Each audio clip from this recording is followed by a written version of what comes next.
Hello everyone, Kashmir blogs episode 3। So তোমরা আগের দিন দেখতেই পেলে যে আমরা শ্রীনগর পৌঁছে গিয়েছিলাম। তো সেদিনকে রাত্রিবেলা আর ভিডিও করতে পারিনি। তো পরের দিন সকালবেলা আমরা ডাল লেকে শিকারা রাইডের জন্য গিয়েছিলাম। ওখানে একটা পার্ক ছিল, ওই পার্কে কিছুক্ষণ সময় কাটানোর পর আমরা গাড়ি করে সোনমার্গের দিকে রওনা হলাম।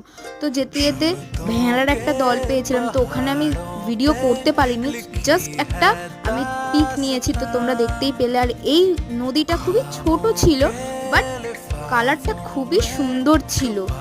আমি জাস্ট একটুখানির জন্য ভিডিওটা করেছিলাম, বাট চোখে দেখলে খুবই সুন্দর নদীটা জাস্ট। আর সোনমার্গে পৌঁছে আমরা ওখানে কিছুক্ষণ সময় কাটানোর পর আমরা সন্ধ্যের দিকে নিজেদের হোটেলে ফিরি। তো ব্যাস এইটুকুনি।